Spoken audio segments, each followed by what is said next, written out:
የዚህ የመተት ጉዳይ ከአቅሜ በላይ የሆነ ነው። ብዙ ሰዎች ታሪካቸውን እየላኩ ነው። እዚህ ጋር ያለችዋን ልጅ ተመልከቱ። ይሄ ከአፏ የሚወጣው ነው። ይሄ ሆዷ እንዲነፋ ያደረጉት ነው። ይሄ ገዳም ለመሄድ ስትል ቤቷ የሚመጣው እስስት ነው። ይሄ የምትመለከቱት ነገር በሙሉ በሚያሳዝን ሁኔታ የተሰራባት በምትወዳት እህቷና ለ10 ምናምን ዓመት ከልጅነቷ ጀምሮ በምታምናት ጓደኛዋ ነው።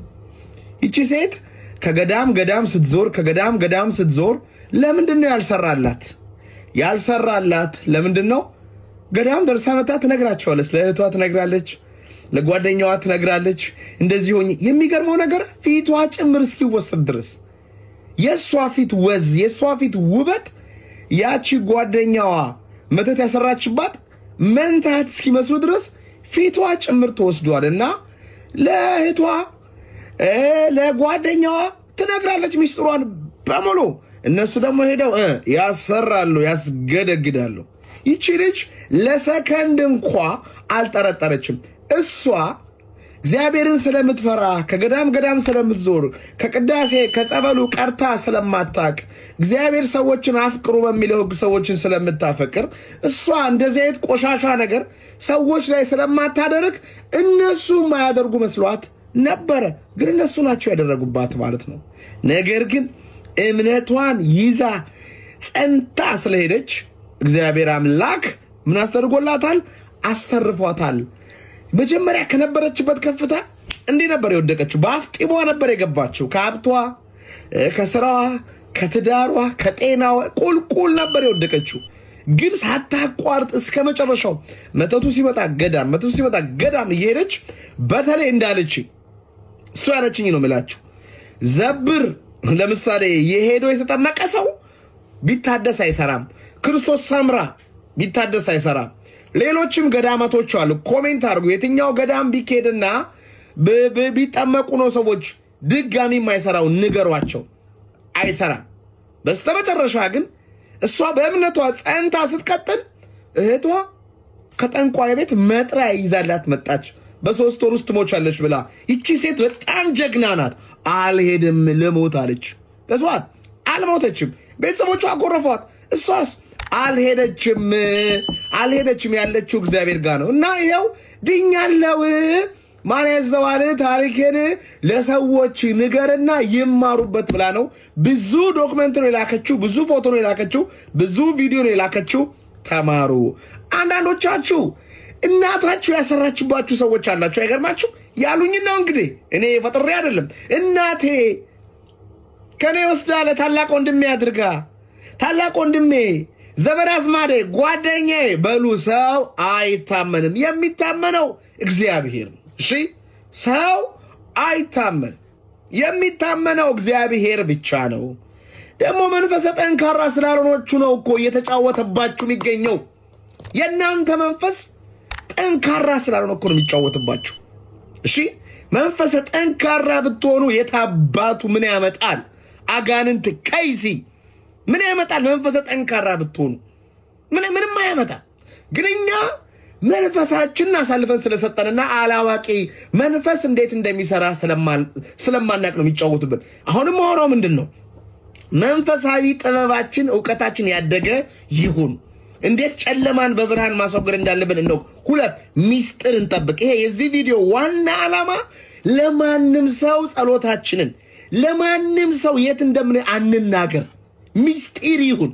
የት ገዳም እንደምንሄድ ምን አይነት ነገር ጸሎት እንደምናደርግ ምን ጸጥ እንበል። ለማንም ሳንናገር እስቲ ተደብቀን እንሂድ። እኛና እግዚአብሔር አምላክ ብቻ ይወቅ። ይሰራል አይደል? መንፈሳዊ ነገር ይቅርና ቢዝነስ እንኳን ስትጀምሩ ለሰው ካልነገራችሁ፣ መኪና ለመግዛት ፈልጋችሁ ራሱ ለሰው ካልነገራችሁ ይሰራል። አትንገሩ። በድብቅ እስክትድኑ ድረስ እስኪበረታ ድረስ። እቺ ሴት አሁን ታግላ እንደምንም ስትድን አስተምርልኝ ብላ ላከች። ከበረታችሁ በኋላ ጸበሉን ከያዘችው በኋላ ብርታት ካገኘችው በኋላ አትንገሩ ለማንም። በቃ በኔ ይሁንባችሁ። ለማንም እንዳትነግሩ። ወዳጄ ለምትሉት ሰው እንዳትነግሩ። ጠላታችሁ ቤቱ ጋር እንደሚመጣ አታውቁ። እኔ ራሱ በህይወቴ እግዚአብሔር አምላክ ብዙ ነገር አሳይቶኛል። ያልጠበቅኳቸው ሰዎች፣ የማልጠብቃቸው ሰዎች፣ ብዙ ነገር ላደርግላቸው የተዘጋጀዋቸው ሰዎች እንደዚህ አይነት ቆሻሻ ነገር አድርገውብኝ አቃለውና በጣም ተጠንቀቁ። ዘመኑ በጣም ከፍቷል። ተጠንቀቁ። እግዚአብሔር ሚስጥራችሁን ይወቅ። እግዚአብሔር ይምራችሁ። ስለ እውነት ነው ምላችሁ፣ ድናችሁ ትመሰክራላችሁ። እነዚህ መናፍስቶች ዋና ዓላማቸው ተስፋ ማስቆረጦች፣ በዚህ ጋር ማጥቃት፣ በዛ ጋር ማጥቃት፣ አእምሯችሁ ውስጥ የውሸት ምስል ማምጣት፣ ቤታችሁ ውስጥ እባብ ማምጣት። እቺ ሴት አሁን ለምሳሌ ቤቷ ውስጥ እስስት ይመጣል፣ ቁጫጭ ይመጣል፣ ገዳም ልትስል የሆነ ነገር ይመጣል። በቃ የሆነ የማያልቅ ይመስላል። ያልቃል። አታቁሙ። ያልቃል። ሁሉ ነገር ያልቃል። ነፃ ሁናችሁ የምትኖሩበት ቀን ይመጣል። ታገሱ። ለእናንተ አይደል ያላችሁት? ማን አለ ከእናንተ ውጭ? ኧረ ታገሱ። ስለእናንተ ብላችሁ ታገሱ። ስለሌላው አይደለም፣ ስለራሳችሁ ብላችሁ ታገሱ። ግን መታገስ እውቀት ጨምሩ። ዝም ብሎ የሆነ አንብቡ እንዴ፣ መጽሐፍ አንብቡ፣ ቪዲዮ እዩ፣ ቼክ አርጉ፣ የተማራችሁትን ሞክሩ፣ ጸሎት አርጉ፣ ስገዱ ተብሏል። ስገዱ።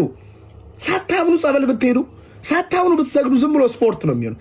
ትንሽዬ የሰናፍጭ ቅንጣት ታህል እምነት ቢኖራችሁ ተራራ ወደ ገደል ግባ ብትሉት ግባ ይላል ኢየሱስ ክርስቶስ፣ ይገባል ይላል ኢየሱስ ክርስቶስና እምነት ይኖራችሁ። እህቴ በጣም ነው ያነቃቃሽኝ። እግዚአብሔር አምላክ እንኳንም ጸሎትሽን ሰማው።